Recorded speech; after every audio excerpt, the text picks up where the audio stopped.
Guys, welcome to my channel the chemistry world. जो हमारा chemical equilibrium का जो टॉपिक था वो कंप्लीट हो गया था लास्ट वीडियो में। जो आज की हमारी वीडियो है वो है केमिकल काइनेटिक्स के बारे में। आज हम केमिकल काइनेटिक्स जो है ना उसे डिस्कस करेंगे, यानी उसकी अब जो बाकी जितनी भी वीडियोस आएंगी वो केमिकल काइनेटिक्स की टॉपिक के ऊपर होंगी। तो हमारे पास हमारा आज का टॉपिक है केमिकल काइनेटिक्स। इसे रिएक्शन काइनेटिक्स भी कहते हैं।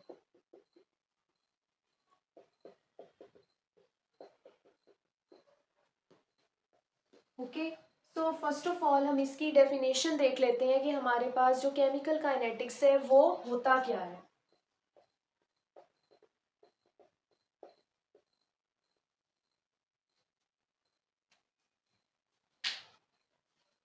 सो केमिकल काइनेटिक्स हमारे पास क्या है? The study of rate of reaction and the factors affecting the rate of reaction. Okay, so हमारे पास जो केमिकल काइनेटिक्स है या रिएक्शन काइनेटिक्स है वो क्या स्टडी करती है? वो रेट ऑफ रिएक्शन को स्टडी करती है और उन फैक्टर्स को स्टडी करती है जो रेट ऑफ रिएक्शन पे अफेक्ट कर रहे होते हैं। ठीक है, तो केमिकल काइनेटिक्स जो है वो केमिस्ट्री के अंदर हम क्यों यूज करते हैं? ताकि जो हम रिएक्शंस करते हैं उनके रेट के बारे में हमें पता चल सके। ठीक है, कि वो किस स्पीड से मूव कर रहे हैं, किस रेट पे मूव कर रहे हैं। ठीक है, टाइम टू टाइम जो है प्रोडक्ट और रिएक्टेंट की कंसंट्रेशन पे क्या इफेक्ट आ रहा है, तो इसे हम किस में स्टडी करते हैं? अपने रिएक्शन काइनेटिक्स में। ओके, नेक्स्ट हमारे पास आ जाता है कि रेट ऑफ रिएक्शन जो टर्म है वो क्या है। बेसिकली जो हम रेट ऑफ रिएक्शन की बात कर रहे हैं अपनी डेफिनेशन में, तो रेट ऑफ रिएक्शन हम कहते हैं किसको है? ठीक है, so the change in the concentration of reactant or a product divided by the change that take place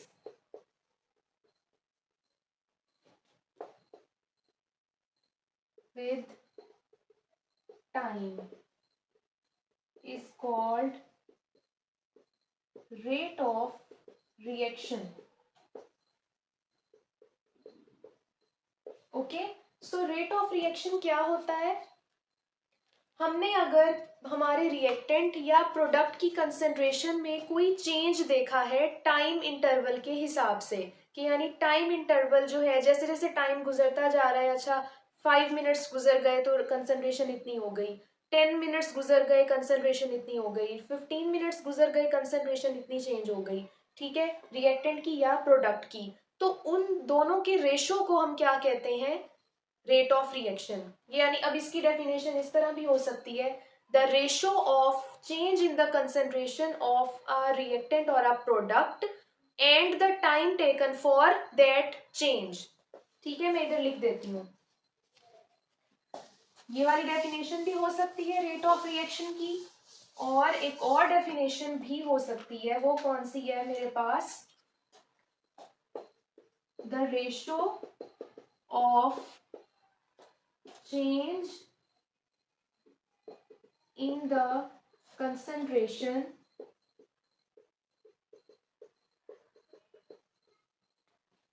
of reactant, reactant की जगह और प्रोडक्ट, रिएक्टेंट और प्रोडक्ट की जगह हम रिएक्टिंग सब्सटेंसेस भी लिख सकते हैं। reacting substances and the time taken for that change, कि कितनी कंसेंट्रेशन चेंज हो रही है और कितना टाइम लगा उस चेंज को आने के लिए, उसकी रेशो को हम क्या कहते हैं, रेट ऑफ रिएक्शन कहते हैं। ठीक है, और इसे हम किस तरह लिखते हैं, इसे हम इस तरह लिखते हैं, rate of reaction is equal to change in concentration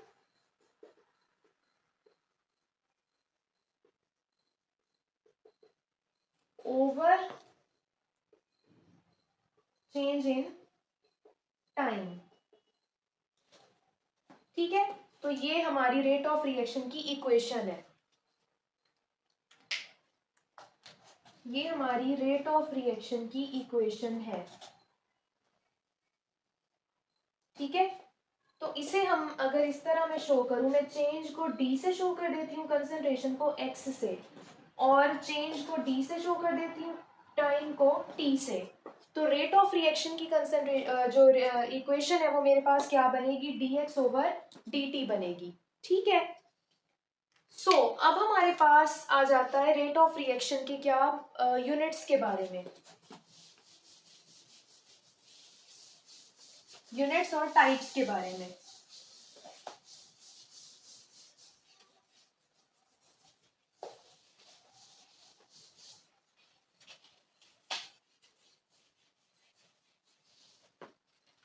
तो अब मेरे पास आ जाते हैं यूनिट्स रेट ऑफ रिएक्शन के। जैसे मैंने अभी लिखी थी equation, rate of reaction is equal to dx over dt। तो dx क्या है, चेंज इन कंसेंट्रेशन, कंसेंट्रेशन का यूनिट क्या होता है, मोल पर डेसीमीटर क्यूब, और टाइम का क्या होता है, सेकेंड्स। ठीक है, तो मेरे पास अगर मैं इसको इस तरह लिखूंगी तो मेरे पास आ जाएगा मोल डेसीमीटर पर सेकेंड। ठीक है, क्योंकि पर सेकेंड भी ऊपर चला जाएगा ना, तो मेरे पास ये इसके यूनिट आ गए। तो रेट ऑफ रिएक्शन के यूनिट ये होते हैं, मोल पर डेसीमीटर क्यूब पर सेकेंड। ठीक है, तो ये इसके यूनिट्स आ गए। नेक्स्ट मैं बात कर लेती हूँ इसकी टाइप्स की। फर्स्ट ऑफ ऑल इसकी टाइप है instantaneous rate of reaction, instantaneous rate of reaction. तो इंस्टेंटेनियस रेट ऑफ रिएक्शन क्या होता है कि अगर मेरे पास ना पूरे रिएक्शन के अंदर एक छोटा सा लम्हा आता है, इंस्टेंट आता है, जहां मेरे पास जो रिएक्शन है ना उसमें थोड़ा सा चेंज आया है कंसंट्रेशन में। ठीक है, मेरा रिएक्शन थोड़ा सा क्या गया है, फॉरवर्ड गया है या बैकवर्ड गया है। ठीक है, तो एक लम्हे के लिए जो रेट आता है ना रिएक्शन का, एक छोटे से टाइम इंटरवल में, उसे हम क्या कहते हैं, instantaneous rate of reaction. The rate of reaction at one instant, एक लम्हे का जो रेट है ना रिएक्शन का, इन अ टाइम इंटरवल, एक खास टाइम इंटरवल में, तो उसे हम क्या कहेंगे, इंस्टेंटेनियस रेट ऑफ रिएक्शन कहेंगे। नेक्स्ट मेरे पास आ जाता है सेकंड, इसकी जो टाइप है वो होती है average rate of reaction.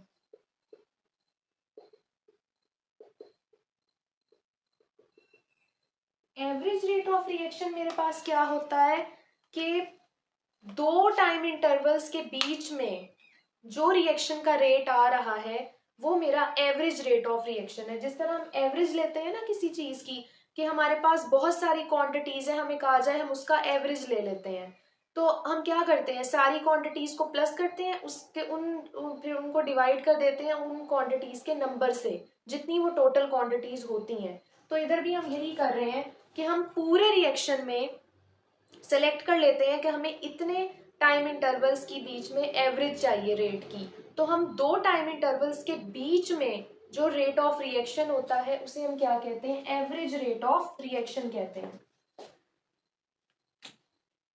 The rate of reaction between two time intervals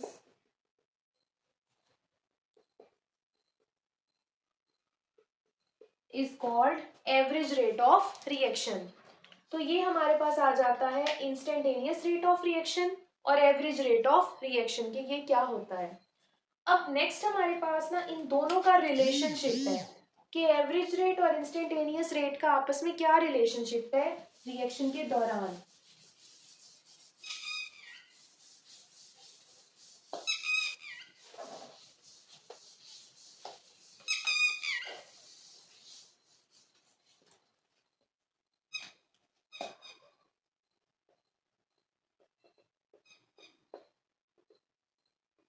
इनका क्या रिलेशनशिप है।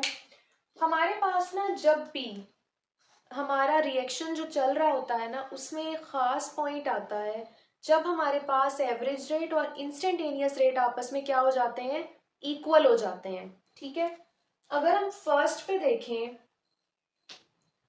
एट फर्स्ट पे जब हम रिएक्शन का स्टार्ट होता है ना, रिएक्शन के स्टार्ट पे हमारे पास इंस्टेंटेनियस रेट जो है वो क्या होता है, ज्यादा होता है। Instantaneous rate is higher. Okay, और जब हमारे पास एंड होता है ना रिएक्शन का तो फिर एवरेज रेट ज्यादा हो जाता है। Average rate is higher. ठीक है, और हमारे पास एक ऐसा टाइम आता है at one time the average rate becomes equal to the instantaneous rate।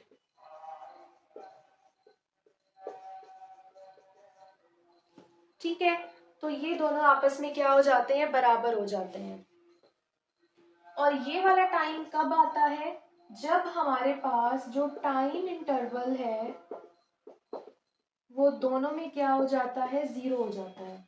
ठीक है, जो टाइम इंटरवल है वो जीरो हो गया दोनों के रेट्स में, तो तब हमारे पास एवरेज रेट और इंस्टेंटेनियस रेट आपस में बराबर हो जाते हैं जब टाइम इंटरवल जो है ना वो कम होता होता होता जीरो तक पहुंच जाता है। ठीक है, तो जब टाइम इंटरवल थोड़ा हो रहा होता है तो एवरेज रेट और इंस्टेंटेनियस रेट आपस में इक्वल हो रहे होते हैं किसी भी रिएक्शन में। ठीक है, तो ये इनका आपस में क्या है, रिलेशनशिप है। अब हमारे पास आ जाती है रिप्रेजेंटेशन कि हम रेट ऑफ रिएक्शन को लिखते किस तरह है।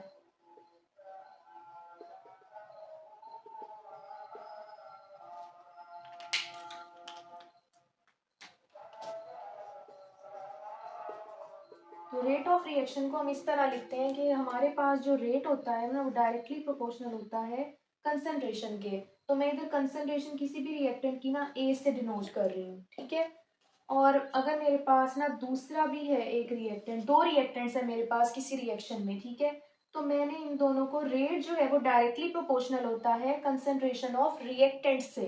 ठीक है, तो मैं इधर अगर एक कांस्टेंट लगा दूं, के लगा दूं, तो मेरे पास इस तरह की इक्वेशन आ जाएगी। ठीक है, तो हम रेट को इस इक्वेशन से शो करते हैं। और अगर मैंने दिखाने हैं एक्सपोनेंट्स, एक्सपोनेंट्स अगर मैंने अपने रिएक्टेंट्स के लिखने हैं तो मैं उन्हें इस तरह अबव द ब्रैकेट शो करूंगी। ठीक है, तो ये मेरे पास रेट ऑफ रिएक्शन क्या हो गया, उसका मेरे पास क्या हो गया, रिप्रेजेंटेशन हो गई। और ये जो के है ना इसे हम यहाँ कहते हैं रेट कांस्टेंट। जो हमारा के है वो रेट कांस्टेंट है। ये हमें बताता है कि हमारा जो रिएक्शन है वो किस, उसका रेट जो है वो किस टाइम तक आएगा, या उसकी कैलकुलेशन में हमें ये हेल्प देता है। ठीक है,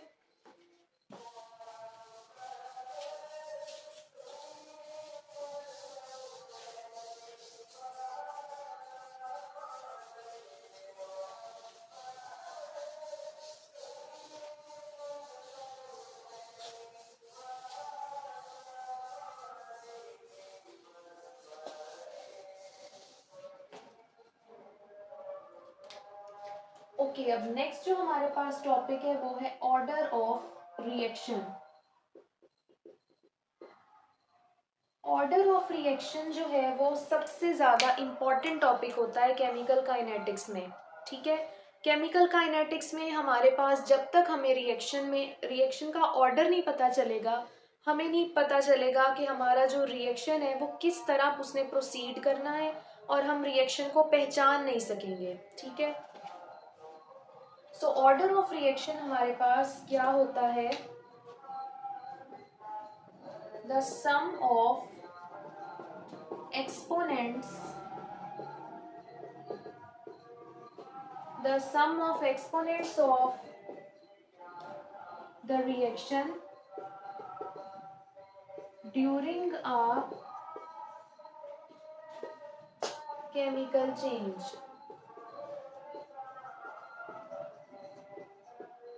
ठीक है, ऑर्डर ऑफ रिएक्शन हमारे पास क्या होता है कि हमारे रिएक्शन के दौरान जो केमिकल चेंज आ रहा है ना, उसमें हम उस दौरान हमारे पास जो हमारा रिएक्शन है उसके अंदर जो रिएक्टेंट्स का एक्सपोनेंट वैल्यू है वो कितनी है of the reactants during the chemical change in a reaction। तो ये हमारे पास हमारा क्या होता है? ऑर्डर ऑफ रिएक्शन होता है। डेफिनेशन से अभी आपको इतना नहीं समझ आएगा, अभी जब मैं एग्जांपल्स करूंगी ना फिर आपको समझ आएगा कि एक्सपोनेंट बेसिकली है क्या। ठीक है, तो ये मेरे पास ऑर्डर ऑफ रिएक्शन की डेफिनेशन आ गई। अब हम इसकी टाइप्स डिस्कस कर लेते हैं। Okay, so first of all मेरे पास आ जाता है फर्स्ट ऑर्डर रिएक्शन।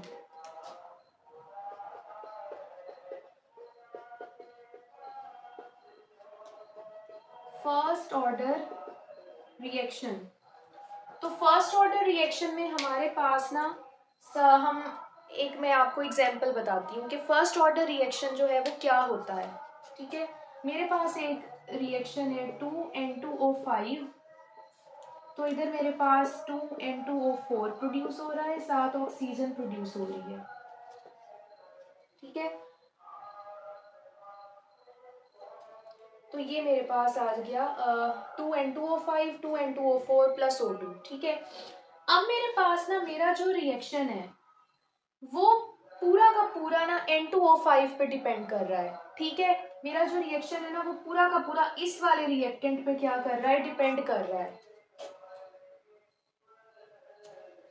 ठीक है, तो अब मेरा जो रेट है रिएक्शन का वो मैं किस तरह लिखूंगी? Rate is equal to K और मेरे रिएक्टेंट की कंसंट्रेशन। ठीक है, तो अब मेरे पास इधर क्या है कि अब इधर ना मेरे पास जो रेट है वो पूरा का पूरा इस वाले रिएक्टेंट पे डिपेंड कर रहा है, और वहां जो प्रोडक्ट है वो N2O4 और O2 इसी एक रिएक्टेंट से प्रोड्यूस हो रहा है, और ये रिएक्शन जो है वो एक ही स्टेप में क्या हो रहा है? कंप्लीट। तो मैं इधर जो एक्सपोनेंट N2O5 का बनता है वो क्या बनेगा? 1 बनेगा। ठीक है, इसका एक्सपोनेंट क्या बनेगा? 1 बनेगा। तो मेरे पास अब मैं इसको देखूं तो मेरे पास जो N2O5 है वो क्या है? अब इधर 2 मोल्स ही थे ना उसके N2O5 के, 2 मोल्स ही आगे क्या बना रहे हैं? N2O4 प्रोड्यूस कर रहे हैं, और ऑक्सीजन जो है वो अलग हो गई, उसके भी क्या है? उसका 1 मोल है। ठीक है, तो हमारे पास जो है इसका जब हम लिखेंगे K की वैल्यू लिखेंगे तो मेरे पास क्या आएगी? 1 और उसका एक्सपोनेंट 1, क्योंकि इन दोनों की रेशो 2:2 कितना बन रहा था? 1:1, यानी दो जो N2O5 है उन्होंने ही पूरा रिएक्शन किया है। ठीक है, तो मैं उसे 1 कंसीडर करूंगी कि मेरा जो N2O5 है वो 1 है और उसी ने पूरा रिएक्शन कंप्लीट करवाया है। तो 1 की एक्सपोनेंट पावर जब 1 होगी तो इसका आंसर क्या आएगा? 1। तो ये 1 इंडिकेट करता है कि मेरे पास मेरा जो रिएक्शन है वो क्या है? फर्स्ट ऑर्डर रिएक्शन है। ठीक है,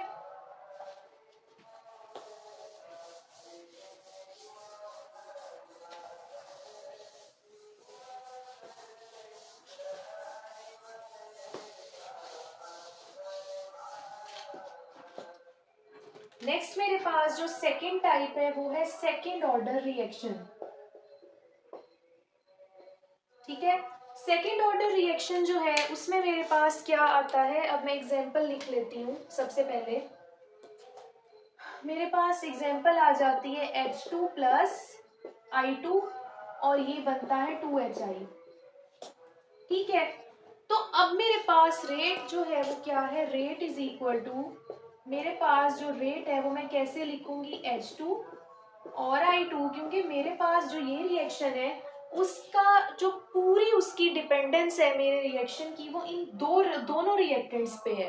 अब इधर पूरा रिएक्शन H2 के बगैर कंप्लीट नहीं हो सकता। ठीक है, अगर मैं H2 को ही निकाल दूं तो खाली आयोडीन इस रिएक्शन को कंप्लीट नहीं कर सकता। उसी तरह मेरे पास अगर मैं आयोडीन को निकाल दूं तो मेरा रिएक्शन खाली H2 से कंप्लीट नहीं हो सकता।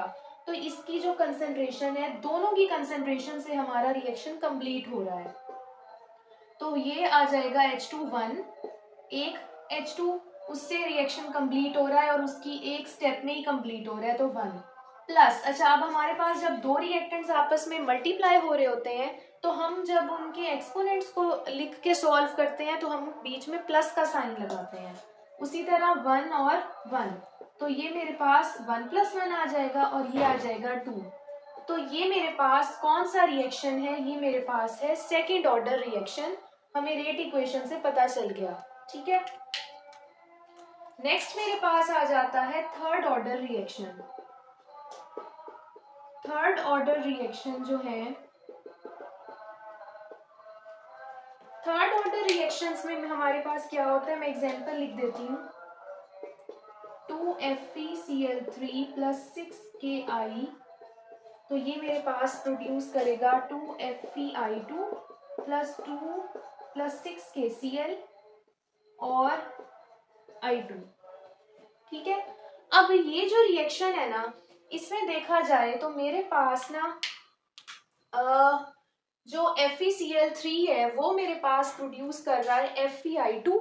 ठीक है, और जो Ki है, Ki से अब ना दो चीजें प्रोड्यूस हो रही हैं, FeI2 प्रोड्यूस हो रहा है Ki से और मेरे पास एक आयोडीन भी बन रहा है। ठीक है, लेकिन अब ये वाला जो रिएक्शन है ना, ये दो स्टेप्स में कंप्लीट होता है, ये एक स्टेप में कंप्लीट नहीं होता। इसका फर्स्ट स्टेप मेरे पास क्या है, 2FeCl3 + 2Ki, तो ये प्रोड्यूस करेगा ये प्रोड्यूस करेगा FeI2 प्लस जो है 2KCl और साथ क्लोराइड आयन। ठीक है, सेकेंड स्टेप में क्या होगा, जो 2Ki है वो क्लोराइड आयन के साथ रिएक्ट करके बनाएगा 2KCl अगेन और साथ बनाएगा आयोडीन। ठीक है, तो अब मेरे पास जब मैं इसका रेट लिखूंगी,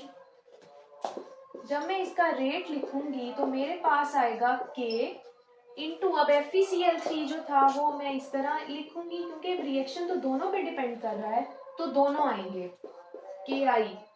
लेकिन मेरे पास FeCl3 की वजह से तो रिएक्शन एक ही स्टेप में कंप्लीट हो गया था।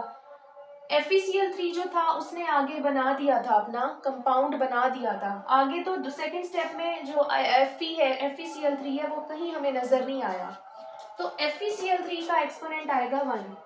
ठीक है, क्योंकि उसकी वजह से रिएक्शन कंप्लीट हो चुका था। लेकिन हमारे पास जो हमारा Ki है उसने रिएक्शन कैसे किया है, उसने रिएक्शन हमारे पास कंप्लीट किया है दो स्टेप्स में, तो उसका एक्सपोनेंट आएगा 2।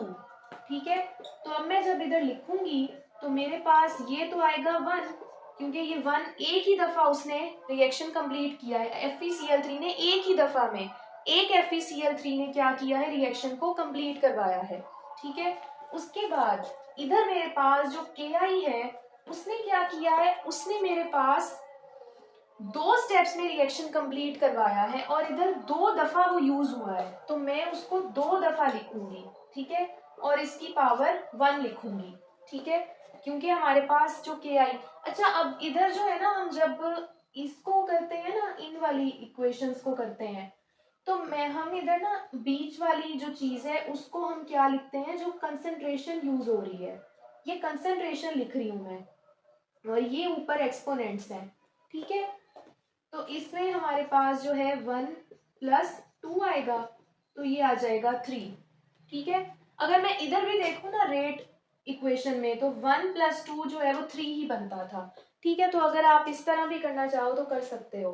तो ये मेरे पास जो है रेट आ गया। तो इस 3 से हमें ये पता चलता है कि हमारा जो ये वाला रिएक्शन है वो थर्ड ऑर्डर रिएक्शन है। ठीक है, थर्ड ऑर्डर रिएक्शन में ज्यादातर हमारे पास ना जो कोई एक रिएक्टेंट होता है ना, वो 2 स्टेप्स में रिएक्शन कर रहा होता है, तभी हमारे पास थर्ड ऑर्डर रिएक्शन आता है। ठीक है, अब नेक्स्ट हमारे पास ना 2 और टाइप्स हैं रिएक्शंस की। ठीक है, एक तो हमारे पास है zero order.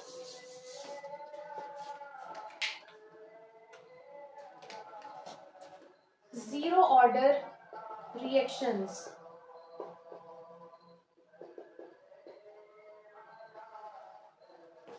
Zero order reactions जो होते हैं ना, उनमें हमारे पास ना जो एक्सपोनेंट्स हैं वो बराबर पार्टिसिपेट कर रहे होते हैं हर चीज में। जैसे N2 + O2, तो मेरे पास ना 2NO प्रोड्यूस हो गया। अब इधर क्या हुआ है, इधर मेरे पास जो दोनों रिएक्टेंट्स हैं वो बराबर पार्टिसिपेट कर रहे हैं रिएक्शन में। ठीक है, तो मेरे पास अब N2 + O2 आ जाएगा। अब इधर रेट अगर मैं लिखूं तो रेट इधर N2 + O2 होगा। ठीक है, तो इधर 1 और 0 आ जाएगा, प्लस इधर 1 और 0। जीरो एक्सपोनेंट हमने क्यों लिखा, क्योंकि मेरे पास इधर एक स्टेप में तो रिएक्शन हो रहा है, लेकिन ये दोनों रिएक्टेंट्स बराबर पार्टिसिपेट कर रहे हैं। ठीक है, तो किसी का यानी एक्सपोनेंट जो है वो कम ज्यादा नहीं है, दोनों बराबर पार्टिसिपेट करके बराबर ही मोल्स प्रोड्यूस कर रहे हैं। ठीक है, तो इसलिए मेरे पास इधर 0 आएगा। तो ये मेरे पास जीरो ऑर्डर रिएक्शंस की क्या है, डेफिनेशन है। जीरो ऑर्डर रिएक्शन जो है, सॉरी कैलकुलेशन है। जीरो ऑर्डर रिएक्शन की डेफिनेशन क्या होती है कि वो रिएक्शंस जिनमें कंसंट्रेशन टोटली रिएक्टेंट्स पे डिपेंड करे, उसको हम क्या कहते हैं, हमारा जीरो ऑर्डर रिएक्शन। ठीक है, और दोनों ही रिएक्टेंट्स पे इक्वली डिपेंड करे। ठीक है, फर्स्ट ऑर्डर में तो ये हो रहा था ना, फर्स्ट ऑर्डर में एक रिएक्टेंट था और पूरी की पूरी कंसंट्रेशन एक रिएक्टेंट पे डिपेंड कर रही थी। ठीक है, एक रिएक्टेंट को निकाल दो तो बाकी हमें रिएक्शन मिल ही नहीं सकता था। जीरो ऑर्डर में क्या है, 2 रिएक्टेंट्स हैं, दोनों इक्वली पार्टिसिपेट कर रहे हैं रिएक्शन में। ठीक है, ओके, अब हमने फर्स्ट ऑर्डर तो डिस्कस किया था। कुछ रिएक्शंस ऐसे होते हैं जो दिखते तो फर्स्ट ऑर्डर हैं, लेकिन वो फर्स्ट ऑर्डर होते नहीं हैं। उन्हें हम क्या कहते हैं, pseudo first order reactions. Pseudo first order reactions, इनमें अब मैं अगर एग्जांपल दूं तो मेरे पास एग्जांपल आ जाती है CH3 thrice CBr plus water. तो ये मेरे पास प्रोड्यूस होगा CH3 थ्राइस COH और प्लस HBr। इधर जो मेरा वाटर है वो एक्सेस में है। ठीक है, तो इधर मेरा वाटर क्या है, एक्सेस में। तो अब मेरा जो रेट है वो मैं अगर इसमें लिखना चाहूँ, रेट ऑफ रिएक्शन लिखूं मैं, तो रेट ऑफ रिएक्शन देखने में तो मेरे पास इसी पे डिपेंड कर रहा है कि मेरे पास ना रेट ऑफ रिएक्शन, एक मेरे पास टर्शरी ब्रोमाइड है और उसके बाद ये वाटर भी है, तो दिखने में तो मेरा रेट इन दोनों पे डिपेंड कर रहा है।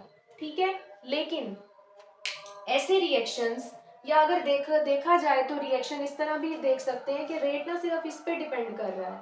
ठीक है, यानी सिर्फ एक रिएक्टेंट पे, लेकिन देखा जाए तो मेरे पास जो इधर वाटर है वो एक्सेस में है, काफी ज्यादा वाटर है इधर, और इधर मेरा जो ये वाला रिएक्टेंट है वो मेरे पास क्या है, कम क्वांटिटी में है।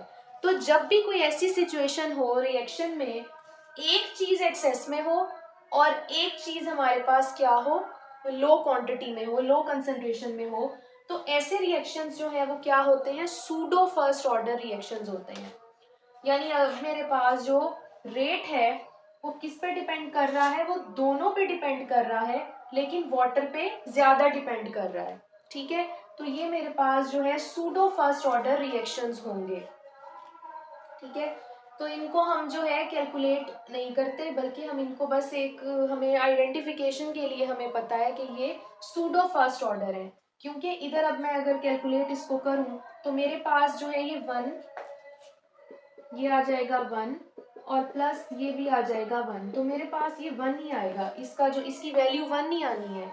लेकिन इधर एक चीज एक्सेस में है, तो जब भी हमारे पास रिएक्शन में एक चीज एक्सेस में हो और उसका रेट 1 आ रहा हो, ठीक है, तो फिर मेरे पास क्या होगा, ये मेरा सूडो फर्स्ट ऑर्डर है कि मेरे पास जो दोनों रिएक्टेंट्स हैं वो बराबर पार्टिसिपेट नहीं कर रहे मेरे रिएक्शन में, या मेरे पास जो है वो क्या हो रहा है, अगर बराबर पार्टिसिपेट कर रहे होते तो इधर 0 आना चाहिए था, ठीक है, लेकिन इधर क्या आ रहा है, इधर 1 आ रहा है, लेकिन एक रिएक्टेंट मेरा एक्सेस में भी है, दोनों की क्वांटिटीज में फर्क है। तो जब ऐसी कंडीशन आए तो हमें फौरन पता चल जाएगा कि ये हमारा सूडो फर्स्ट ऑर्डर रिएक्शन है, ना कि फर्स्ट ऑर्डर रिएक्शन है, ठीक है।